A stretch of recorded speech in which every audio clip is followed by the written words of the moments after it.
Don't shoot anymore. Those 3 words, whispered through pain and blood, would change everything.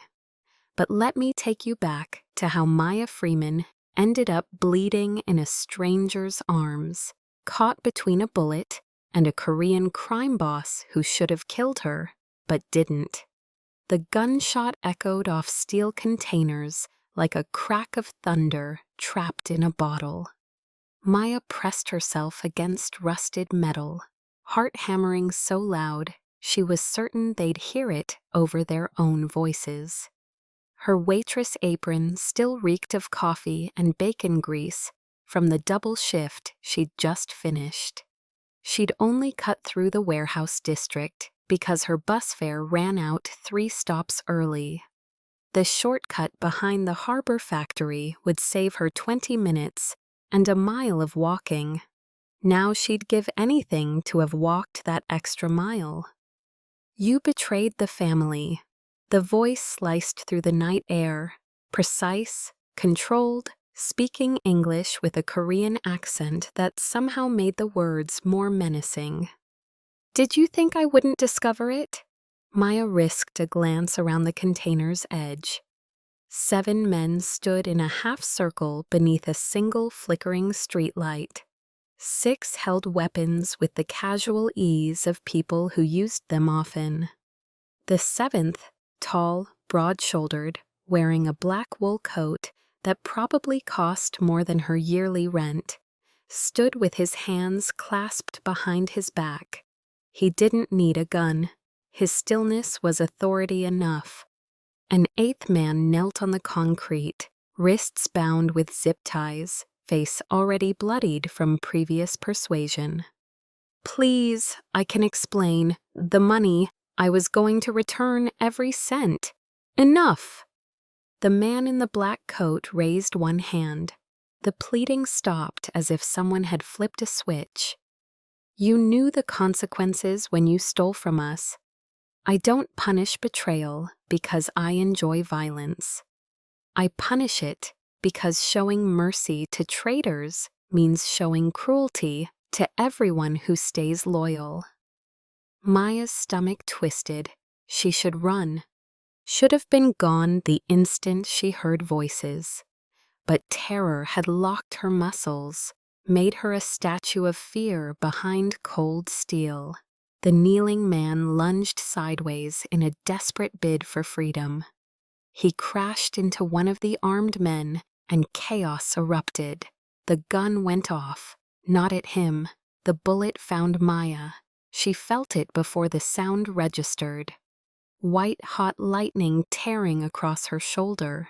The impact spun her backward, and the pavement slammed into her skull, knocked the air from her lungs.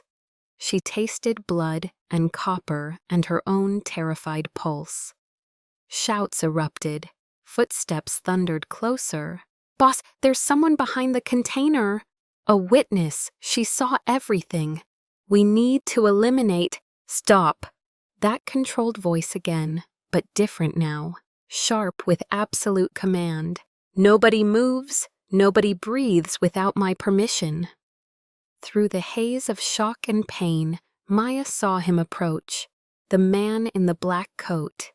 His face was all sharp angles and deep shadows, but his eyes, dark, intelligent, assessing, locked onto hers with an intensity that paralyzed her more completely than fear. For 3 heartbeats, they simply stared at each other. Her sprawled in expanding wetness, him standing like judgment incarnate. "She's a civilian," he said, still holding her gaze. "Wrong place, catastrophically wrong time. Not her fault. She's bleeding because your aim was sloppy, Min Soo." "Boss, we can't let a witness just—" "I said stop."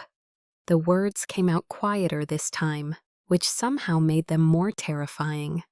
Every man froze. "I'll handle this personally. Take care of the other business, now." He knelt beside her, and Maya's vision swam dangerously. She wanted to fight, to scream, but the pain was swallowing her whole. Don't. The words scraped out like broken glass over concrete. Don't shoot. Anymore. Something shifted in his expression, something almost human breaking through that frozen exterior. I won't, he said, so quietly only she could hear. You have my word, and I don't give it lightly. He lifted her with surprising gentleness. Maya felt expensive fabric against her cheek, smelled cologne mixed with gunpowder and something else, regret, maybe, if regret had a scent. The last thing she registered before darkness claimed her was soft leather beneath her, and the dark bloom of her own blood spreading across a car seat like spilled ink. The man, his name was Sung-woon, though she didn't know that yet, looked down at the unconscious woman bleeding in his arms and made a choice that would unravel everything he'd built. Drive, he told his lieutenant, to the house.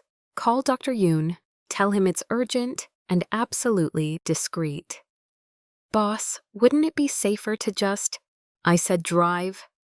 As the car pulled away from the warehouse, Sung-woon pressed his palm against Maya's shoulder wound, applying pressure like he'd been taught in a life that felt centuries ago. A life where he saved people instead of ordering their deaths. The woman's face looked peaceful in unconsciousness. Young, maybe mid-20s, her name tag spotted with blood read, Maya, happy to serve you. Not tonight, you're not, Sung-woon murmured. Then, to himself, what am I doing? He had no good answer, only the strangest feeling that this moment, this choice, mattered more than he could possibly understand. The ceiling was white, too white, hospital white, but wrong somehow. Too ornate, too expensive. Maya's eyes snapped open. Immediate inventory, shoulder burning like someone had laid a branding iron against it. Head pounding in rhythm with her pulse, mouth dry as desert sand. And the question screaming through her mind, where was she? The room looked like something from a luxury hotel magazine. High ceilings with crown molding, silk curtains that probably cost more than her car, furniture that whispered old money. An IV drip hung beside the bed, clear fluid running into her arm through a needle she definitely didn't remember agreeing to. She sat up too fast. Pain exploded through her shoulder, wrenched a gasp from her throat. Her fingers found pristine white bandages professionally wrapped around her upper arm. The door opened. He walked in reading a folder, black dress shirt with sleeves rolled to reveal forearms that spoke of controlled strength. That same face from the warehouse, the man who'd given orders while someone else bled. The man who'd saved her, the crime boss. Maya's fear crystallized into fury. Where am I? What gives you the right? If you pull that IV line, he said calmly, not even glancing up from his document. I'll have the doctor re-stitch your wound without anesthesia this time. She froze, one hand halfway to the needle. You can't just... This is kidnapping. This is... You were bleeding out behind a shipping container. Now he looked at her, and those dark eyes held something that might have been amusement in a warmer person. I had you brought here, treated by my personal physician, and placed in my guest room. If I wanted to silence you permanently, you wouldn't have woken up in 1,000 thread count sheets. You're a criminal. Maya heard her father's voice in her head. Mouth moves faster than your brain, baby girl, but couldn't stop herself. I saw you. I saw what you were doing. I could go to the police. And tell them what? He set the folder on a side table, moved closer. Maya shrank back instinctively, but he only adjusted her IV with practiced precision. That you witnessed something in a location where you had no business being at 2 in the morning? That you saw a business matter you don't understand? The police would be far more interested in why a young woman was wandering industrial areas alone than in investigating allegations without evidence. I didn't do anything wrong. No. For the first time, something genuinely human crossed his face. You didn't, which is exactly why you're here instead of being another problem requiring a permanent solution. You were injured because you were in the wrong place at the catastrophically wrong time. Taking you to a hospital would have attracted police attention that endangers both of us. Questions I can't answer truthfully. Questions that would paint a target on your back. The full implications settled over Maya like ice water. So what now? You keep me locked up until… what? Until you decide I'm not a threat? He straightened, smoothing his sleeves down with precise movements. Until I'm certain releasing you won't endanger either of us. My people are still managing the situation from that night. When I'm satisfied you're safe from retaliation, from individuals who might believe you saw more than you did, who might try to use you as leverage against me, you'll go home. You don't own me. No. He walked to the door, paused with his hand on the ornate handle. But for now, your well-being is my responsibility. You're here because of my business.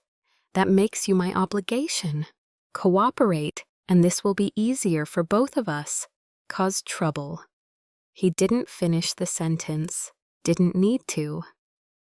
Who do you think you are? Maya's voice shook with exhaustion and anger and fear braided together. Some kind of untouchable godfather? He glanced back and the corner of his mouth twitched. No, Maya. I'm the man who just saved your life. My name is Sung-woon. Try to remember that when you're cursing me later. The door closed with a soft, expensive click. Maya stared at the space where he'd been, heart racing. He knew her name. He'd read her name tag, and something about the way he'd said it, not like a threat, but like he was trying to convince himself she was human, not just a problem, made everything infinitely more complicated. She looked down at the bandages, professionally applied, at the IV, perfectly placed by someone with medical training, at the room that probably cost more per night than she made in a month. A criminal had saved her life. Now she owed him something she couldn't name and didn't know how to repay. Diana, she whispered to the empty room, to the ghost of a father 15 years gone. I really don't know what to do here. The room offered no answers, just expensive silence and the steady drip of the IV counting seconds. If you've ever been trapped between gratitude and fear, drop a comment below. And if Maya's story has already gripped you, subscribe now, because the truth connecting these two runs deeper than either of them knows, and the next revelation will shatter everything. Morning light filtered through curtains that probably cost more than Maya's security deposit. She made her way downstairs slowly, one hand pressed against her bandaged shoulder, the other gripping the polished banister. The dining room stretched out like something from a period drama.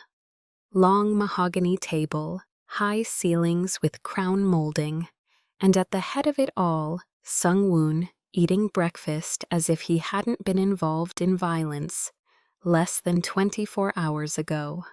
3 other men occupied strategic positions along the table, all Korean, all watching her with identical expressions of wary assessment.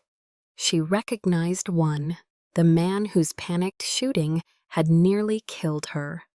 Maya took a seat as far from Sung-woon as geometry allowed, and reached for the coffee pot with her good hand. "How long are you planning to keep me prisoner?" She poured coffee that smelled ridiculously expensive, proud when her hand barely trembled. "I have work in 6 hours, rent due in 5 days. Bills don't pause just because some crime boss decided I'm his responsibility project." Sung-woon finished chewing, dabbed his mouth with a cloth napkin. "You should prioritize staying alive. My people are still managing the aftermath. Until I'm certain you're safe from retaliation, from people who might believe you witnessed more than you did, you're staying here." "That's called kidnapping." "In my world, it's called survival." He set down his fork with precise control. "You're used to different rules, I understand. But you walked into my world, Miss Maya. These are the consequences." "I didn't walk into anything. I was trying to get home from a double shift." "Maya." He tested her name again, something shifting in his expression. "You speak before you think. That habit will get you killed in certain environments. And you give orders like everyone's your employee." She met his eyes over her coffee cup. "Where I come from, people call that being a control freak." "In my world," Sung-woon replied, his voice dropping to something heavier, "losing control means people die. Often the people you're trying to protect. Control isn't about power. It's about preventing chaos from destroying everything." The silence that followed felt weighted with unspoken things. Maya studied him, really looked past the intimidating exterior. He sat perfectly straight at the head of that enormous table, surrounded by men who deferred to him but kept emotional distance. The kind of posture that came from carrying invisible burdens. His expensive clothes couldn't hide the tension in his shoulders. The shadows under his eyes that suggested sleep was a luxury he couldn't afford.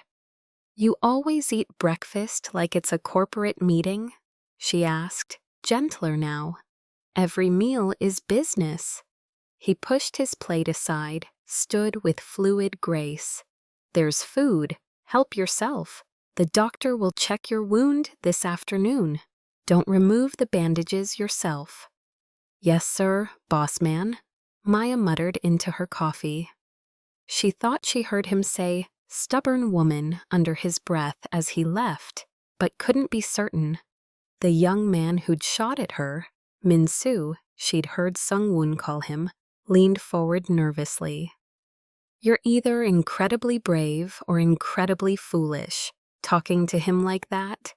Maya met his eyes directly. "Maybe I'm both. Haven't decided yet." Min-soo blinked, then laughed, a surprised sound he quickly smothered. But it hung in the air like the first crack in frozen glass.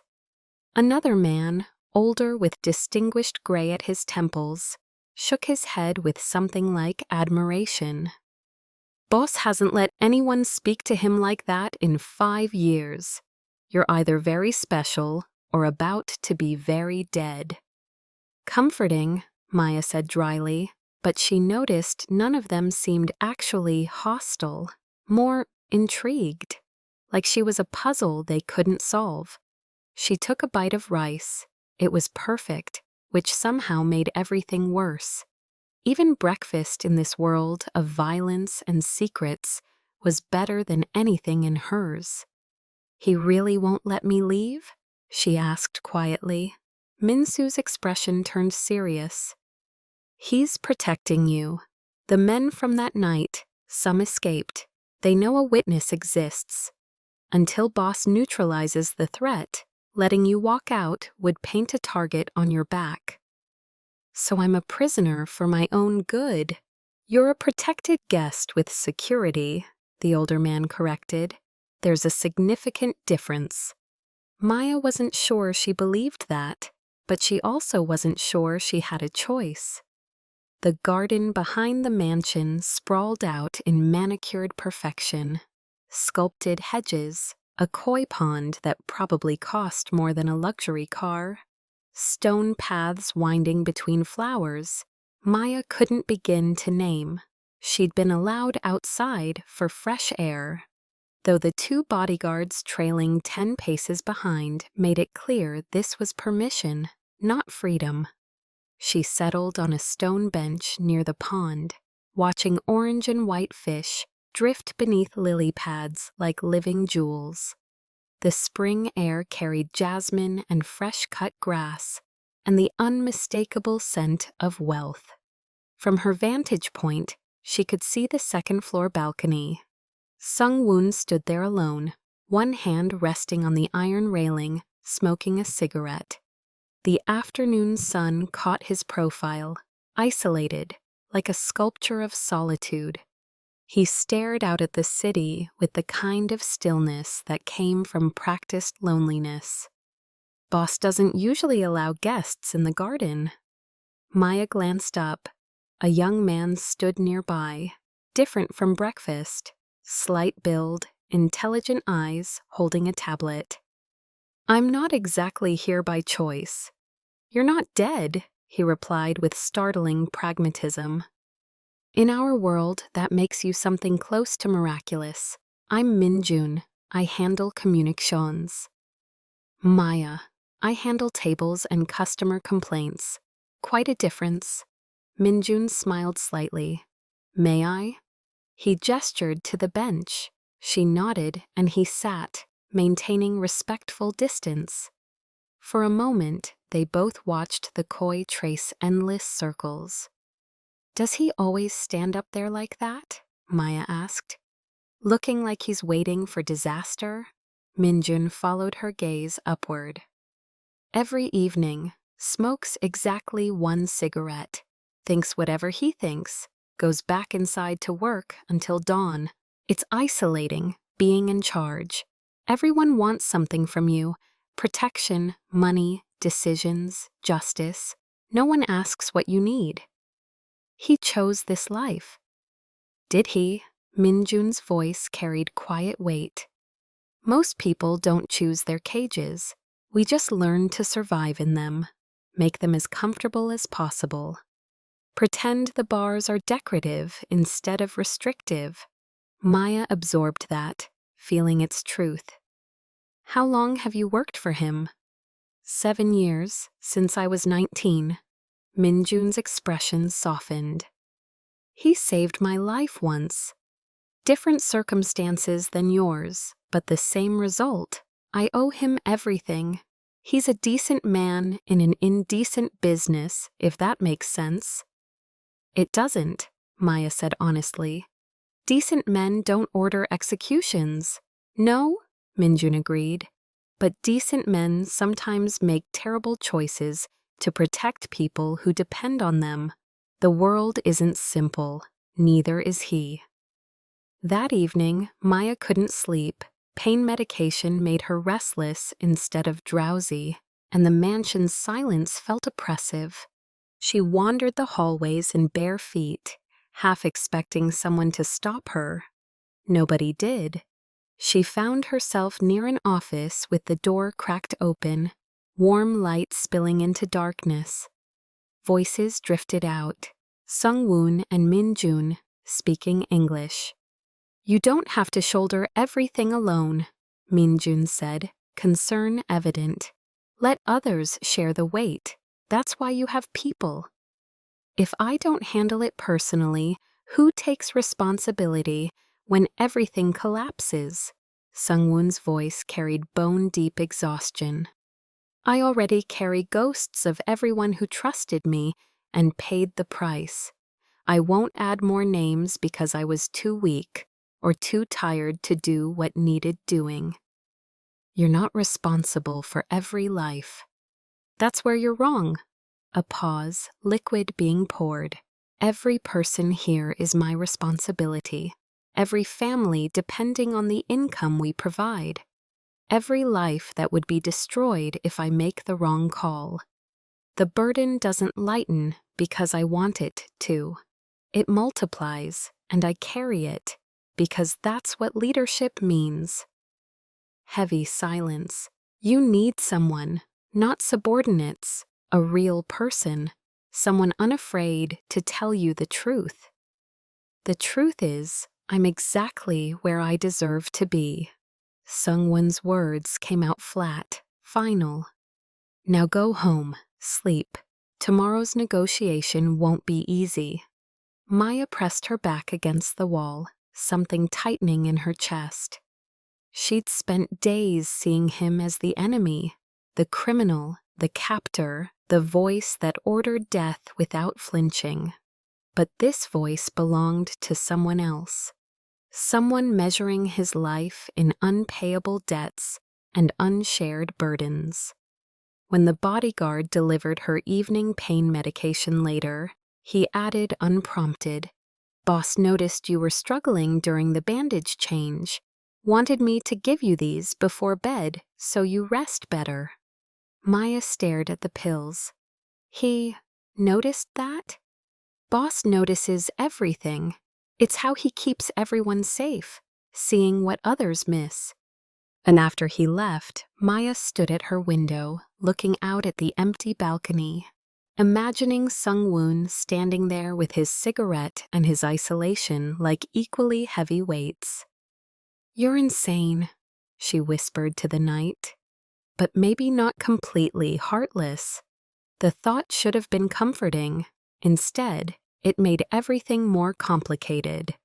Midnight found Maya restless again, wound throbbing despite medication, mind spinning with questions that had no safe answers. She slipped out of her room barefoot, the marble floor cool against her soles. The mansion breathed differently at night, less fortress, more tomb. Shadows pooled in corners. The grandfather clock in the main hall measured time in heartbeats. She wasn't sure what drew her to the East Wing office, the one she'd never seen Sungwoon use. Maybe intuition, maybe the same terrible luck that had landed her behind that shipping container. The door stood slightly ajar, a lamp glowing inside like an unanswered question. Maya pushed it open. The room was smaller, more intimate than his main office. A simple desk, shelves lined with books in 2 languages, and on one shelf, a wooden box opened reverently, its contents displayed like something sacred. A photograph in a silver frame. Young men in military uniforms, arms slung around each other's shoulders, grinning at the camera with the kind of invincibility that only exists before life teaches otherwise. 7 of them, maybe 8, all in their early 20s. And beside the photo, resting on black velvet like a holy relic, a military medal. Maya's breath stopped. She moved forward without conscious thought, drawn like iron to a magnet. Her hand reached out, trembling, fingers brushing cool metal. The engraving caught lamplight, the serial number, the weight of it in her palm, familiar, impossible, heartbreaking. She turned it over. The inscription on the back, worn smooth from 15 years of handling. For valor beyond measure, for sacrifice without hesitation. Her father's words, his handwriting on the card that had accompanied the medal, the card Maya kept in a shoebox under her bed next to his dog tags, and one photograph of him holding her as a baby. The medal that had been buried with him, or so she'd been told. She'd been 8 years old, too small to reach the coffin at the viewing, too shattered to ask questions when her mother said the military had taken it back for proper honors. "Who gave you permission to touch that?" The voice cracked through the room like a gunshot. Maya spun around, clutching the medal to her chest. Sungwoon stood in the doorway, and for the first time since she'd met him, His iron control had completely shattered. His face was paper white, eyes wide with something between fury and anguish. Hands clenched into trembling fists. "Why do you have this?" Maya's voice broke. "This was my father's. This is his. He died. He died in a training accident 15 years ago, and they told us it was buried with him. Why do you have my father's medal?" "Put it down." The command came out strangled. "No." She held it tighter, tears spilling hot. "Not until you tell me what you did. Did you steal this from his grave? Were you involved in—" She couldn't finish, couldn't voice the terrible possibilities crowding her mind. "Stop. Why should I? You've kept me prisoner here. You've got my father's medal displayed like some kind of trophy. What kind of sick— He saved my life." The words exploded out of Sung-woon like something dammed up for years. "Your father saved my life and died making that choice, and I've carried that medal every single day since, as a reminder that I'm living on time that should have been his." The silence that crashed down felt apocalyptic. Sung-woon's chest heaved, his hands shook. Maya realized with stunning clarity that she'd never seen him lose control, never seen anything in those dark eyes except calculated coldness. Now she saw grief, raw, ancient, never-healed grief festering for 15 years. "Tell me." Her voice came out barely above a whisper. "Tell me what happened to my father." Sung-woon looked at her for a long moment, and she saw him make a choice, saw the exact second he decided to stop hiding. "Sit down," he said quietly. "This is going to take a while." Maya sank into the chair near the desk, still clutching the medal like a lifeline.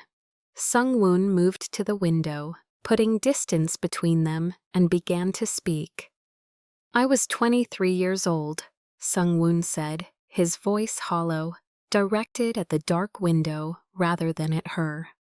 "Fresh out of university with a business degree I thought would save my family's failing company.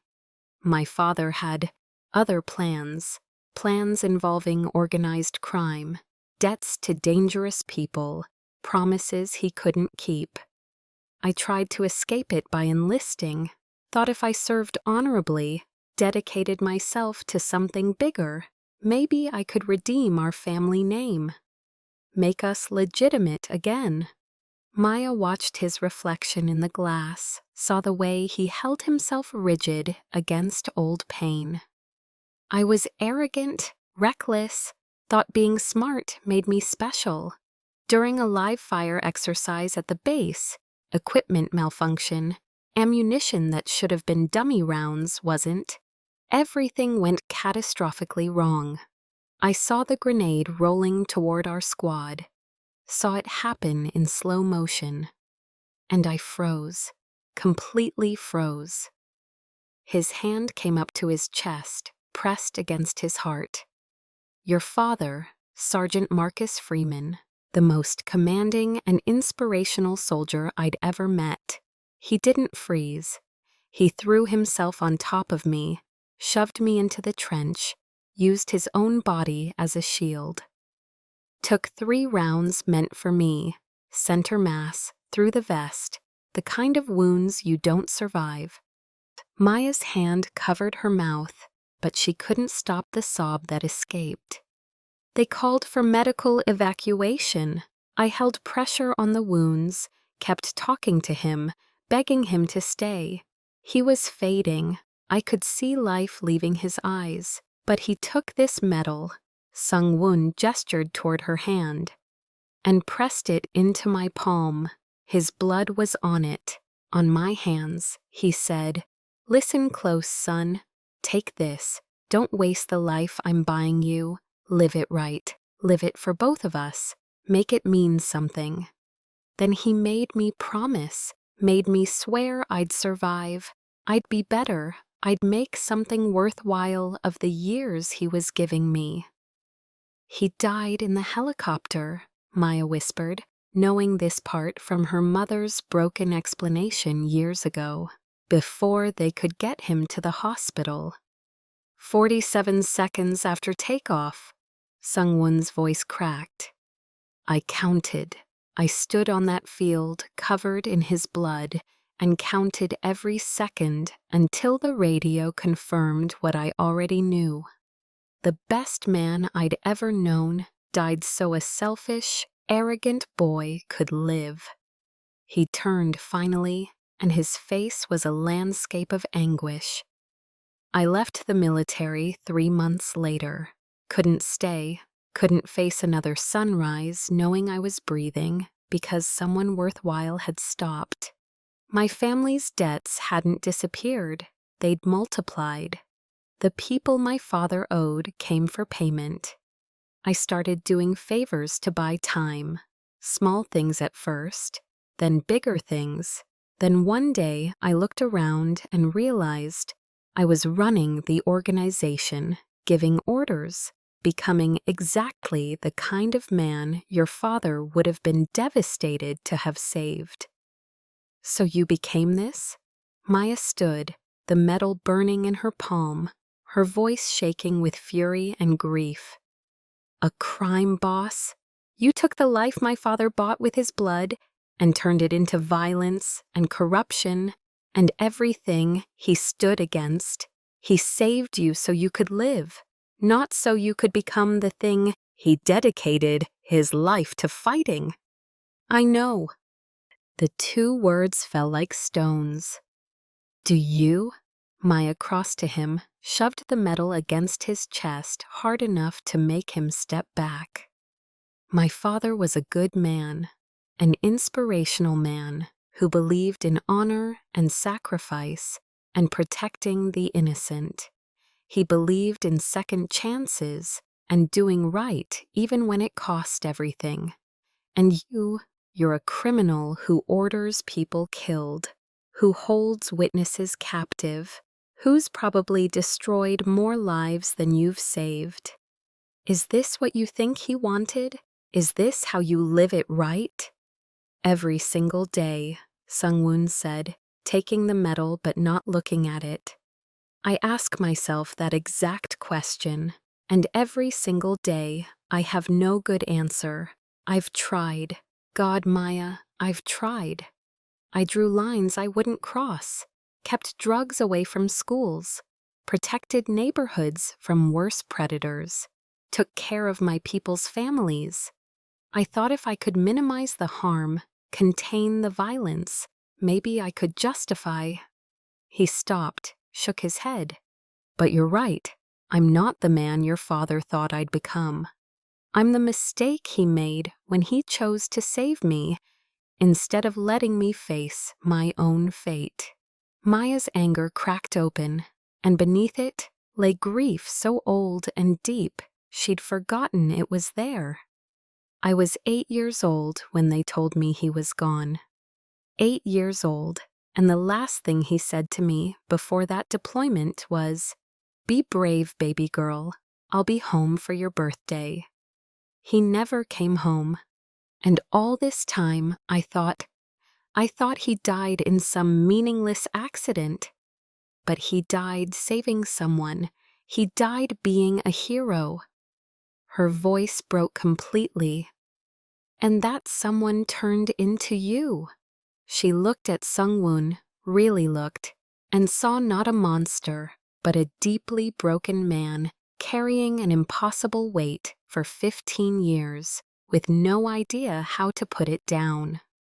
I don't know if you're the last gift my father left me, Maya whispered, pressing the medal into Sungwoon's hand, or his biggest mistake. And then walked toward the door, each step feeling like moving through concrete. Maya. His voice stopped her at the threshold. I never wanted you to discover this. I never wanted you to know it all. Yeah, well, she didn't turn around, couldn't. We don't always get what we want. I need to leave tomorrow morning. I don't care about the danger or your situation. I can't stay here looking at you and seeing the life my father died for turned into this. Maya, please, don't. Her hand gripped the doorframe. Just don't. You owe my father a debt you can never repay. The least you can do, the absolute least, is let me go. The silence following her departure felt like the end of everything. Sungwoon stood alone in that office for a long time, the metal heavy in his hand, heavier in his heart. For the first time in 15 years, he couldn't control the situation, couldn't give orders that would fix it, couldn't contain it behind walls of money and power. He could only let her walk away, knowing she was absolutely right. I'm sorry, Marcus, he whispered to the photograph on the shelf, to the ghost of a man who'd believed in him. I'm so sorry. I failed you. I failed her. I failed everyone. The metal caught the lamplight, and Sungwoon finally understood what failure really meant. Rain started at sunset like the sky itself was grieving. Soft at first, then insistent, then pouring down in sheets that turned the mansion's circular driveway into rushing water. By the time Maya walked through the iron gates, small overnight bag in her good hand, the storm had made the world a blur of water and darkness. Sungwoon had agreed to let her go. No arguments, no manipulation, just a quiet, the driver will take you wherever you need to go. Please let me do that much. She'd refused. Needed to walk, needed air that didn't taste like expensive regret and broken promises. Needed to feel rain on her face and know she was still herself. One of his men followed at a distance. She knew, could feel the presence like a shadow. But she didn't care anymore. The rain soaked through her jacket within minutes. Her shoulder throbbed. She cried, and the rain washed her tears away before they could fall. And somehow that made everything worse. Even her grief wasn't allowed to be visible. Dad, did you know? Did you see what kind of man you saved? But she knew her father. He'd seen potential, not outcome. Seen a frightened young soldier who needed a chance, not a future criminal. Her father had always believed people were more than their worst moments, that everyone deserved opportunity to be better. Maybe that belief had been his strength, or maybe... The screech of tires cut through the sound of rain. Maya's head snapped up. A black car swerved around the corner, moving too fast, too deliberately. Not heading somewhere, heading toward her. The door flew open before the vehicle fully stopped. 3 men emerged, faces hard with intent, moving with coordinated purpose. There she is, the boss's little witness.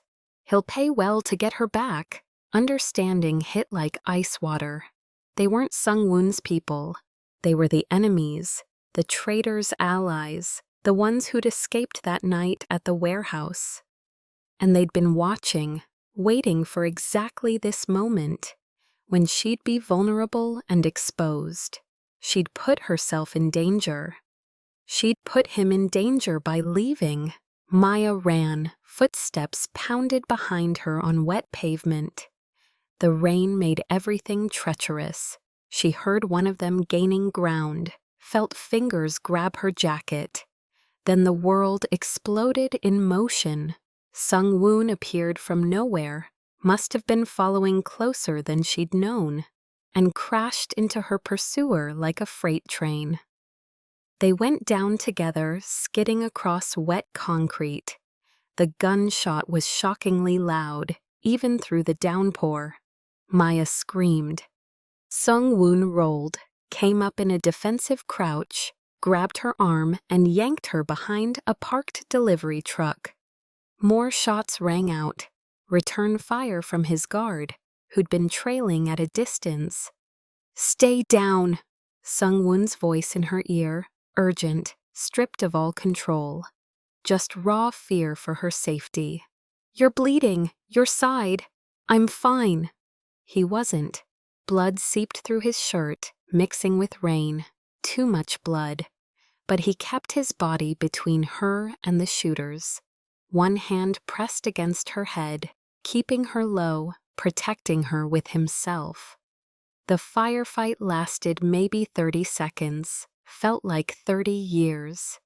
The sound of gunfire, of shouting, of tires squealing, as more of Sung-woon's people arrived in coordinated response. When it ended, the attackers fleeing, wounded but not captured, Maya was shaking so hard her teeth chattered. Sung-woon pulled her up with his good arm, his other hand pressed against his side. "Are you hurt? Did any of them touch you?" "You got shot!"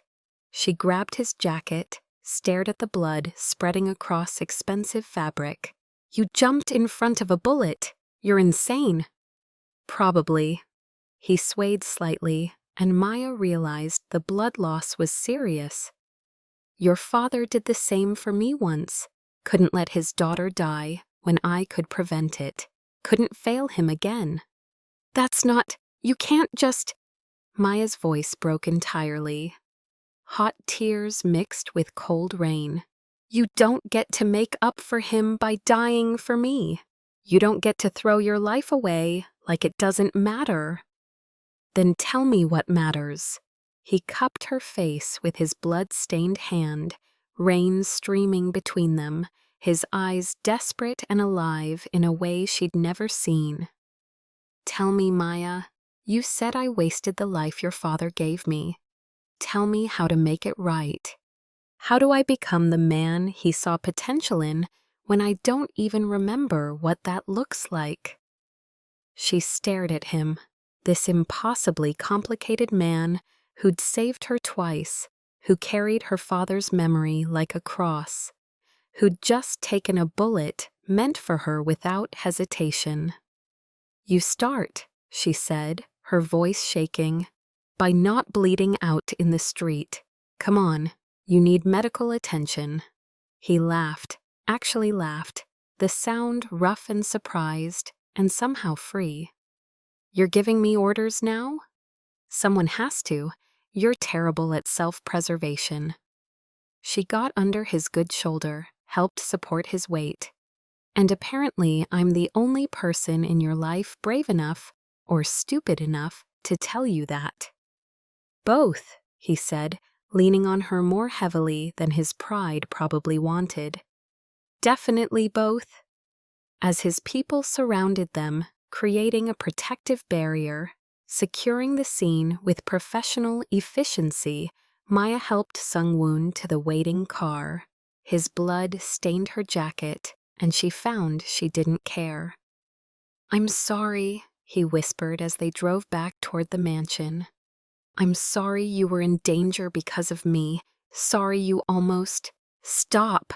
She pressed her hand over his where he held pressure on his wound. "You saved me. Again. That's twice now. Doesn't even begin to repay what I owe." "No." She met his eyes in the dim car. "But it means you're finally starting to live the way my father hoped you would. By protecting people, by choosing right over easy, by being willing to sacrifice for someone else." His fingers tightened around hers, a promise, a beginning. Some debts, she realized, couldn't be paid with death, only with living and choosing better day after difficult day. Morning arrived gentle, washing the city in golden light that seemed impossible after last night's violence. Maya stood on the second-floor balcony, Sung-woon's spot, she thought of it now, watching gardeners tend flowers that had somehow survived the storm.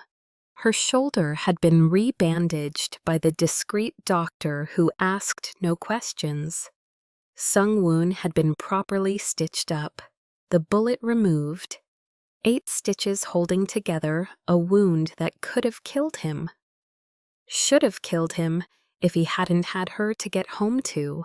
She heard him before she saw him, careful footsteps that told her his side still hurt, but he was too stubborn to show it. "You should be resting," she said without turning. "So should you." He joined her at the railing, moving gingerly, one hand pressed lightly against his bandaged ribs. In his other hand, he carried the wooden box from his office. He set it on the railing between them, opened it with reverent care. The metal gleamed in morning light, cleaned and polished to a shine. "This belongs to your family," Sung-woon said quietly, his voice carrying finality. "I've kept it too long, 15 years of carrying it like it would guide me toward being better. But it's not mine to keep. It's yours, your inheritance. Your father's legacy belongs with you." Maya traced the edge of the box. "Do you regret it? The life you've lived since he died?" Every night. His honesty was stark, undefended. "I tell myself I've done some good, protected people who had no one else, drew lines others wouldn't draw, tried to minimize the harm. But good deeds don't erase the blood. They don't balance scales that were never meant to be balanced. I've hurt people, Maya, destroyed lives, made choices I can't unmake, and all of it while carrying your father's medal like I had any right to its honor. My father wouldn't want you drowning in guilt forever." "No," Sung-woon looked at her, really looked, with an openness she'd never seen. "But since you walked into my world, since you refused to be anything but yourself, brutally honest and impossibly brave, I've started to think maybe there's still a path forward. Not back, I can't undo what I've done, but forward, towards something better, if you'll help me find it." Maya picked up the medal, felt its familiar weight. For 15 years, she'd thought it was gone, buried with her father, lost forever. Now she understood. It had been kept safe by a man who needed its weight as a reminder. "My father trusted you enough to die for you," she said slowly, measuring each word. "That kind of trust is sacred. It's not given lightly, and it shouldn't be rejected easily. I think—" She paused, gathering courage. "I think I can try trusting you too, one day at a time." Something in his expression cracked open, hope, desperate and fragile. "But," Maya continued firmly, "if you backslide, if you make choices that dishonor what he gave you, I'll be the first person to grab you and shake sense into you. Understood?" "I hope you do." The corner of his mouth lifted, a real smile, small but genuine, and heartbreakingly human. "I need someone brave enough to pull me out of the darkness.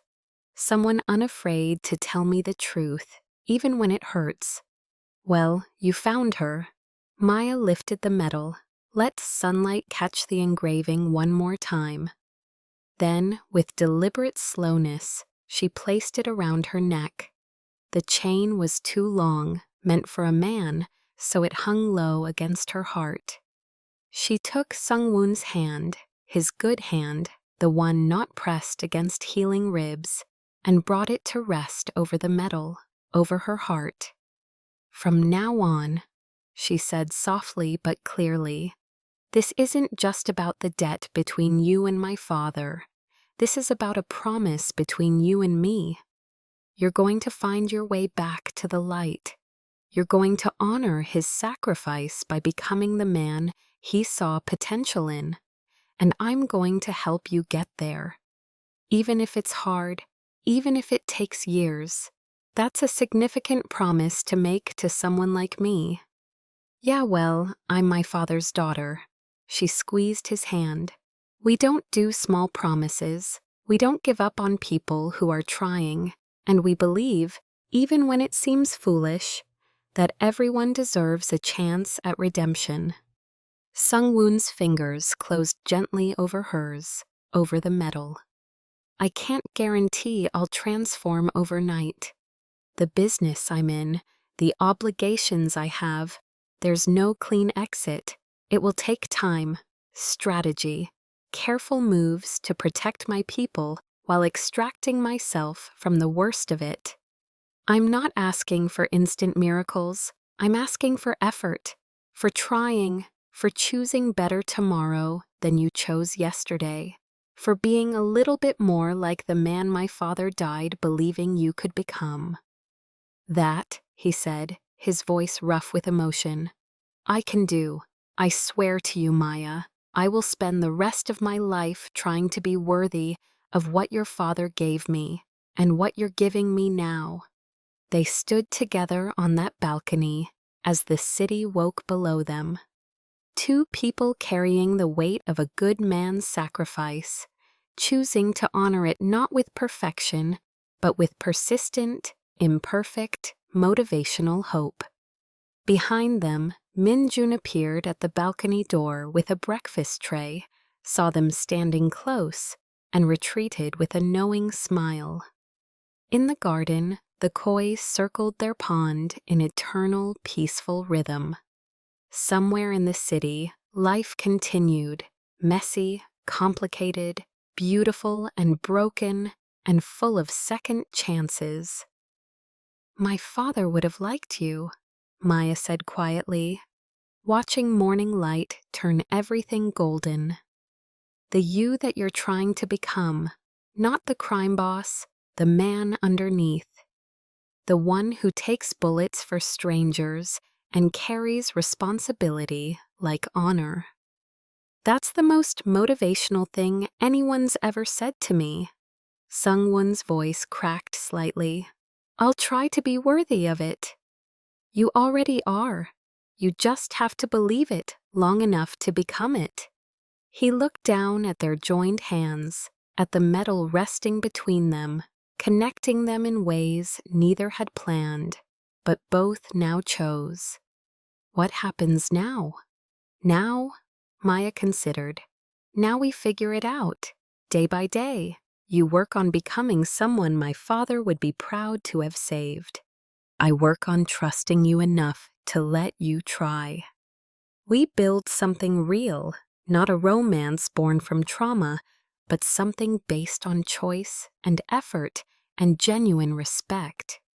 Love built on truth instead of fantasy, Sungwon murmured. Exactly, she turned to face him fully. This isn't a fairy tale. You're not Prince Charming, and I'm not waiting to be rescued. But maybe, if we're both brave enough, we can build something better than fantasy. Something real and hard-won and honest. I'd like that. He reached up, tucked a stray curl behind her ear with infinite gentleness. I'd like that very much. Good, because you're stuck with me now. Someone has to make sure you eat breakfast and stop standing on balconies looking tragic. He laughed, a real laugh, free and surprised and alive. Is that what I look like? Incredibly tragic, very brooding, slightly ridiculous. I'll work on that too. They stood in comfortable silence for a moment, and Maya felt something shift. Not completion, they were too far from that, but possibility, the beginning of a real beginning. Thank you, Sungwoon said finally, for giving me a chance I don't deserve. My father gave you a chance he didn't have to. The least I can do is honor his judgment. Maya smiled up at him. Besides, I have a good feeling about you. Call it intuition, call it faith, call it my father's voice in my head, telling me not to give up on people who are trying. The metal caught the light, and in that moment, Maya could have sworn she felt her father's presence, not as grief or loss, but as blessing, as if he were standing behind her, one hand on her shoulder, proud and peaceful. "That's my girl," she imagined him saying. "That's my brave, compassionate girl." You help him find his way home. "Thank you, Dad," she whispered, "for saving him, for saving us both, for believing people deserve second chances." Sungwon heard her, understood without asking. He raised her hand to his lips, pressed a kiss there that felt like a vow. "I won't waste this," he promised.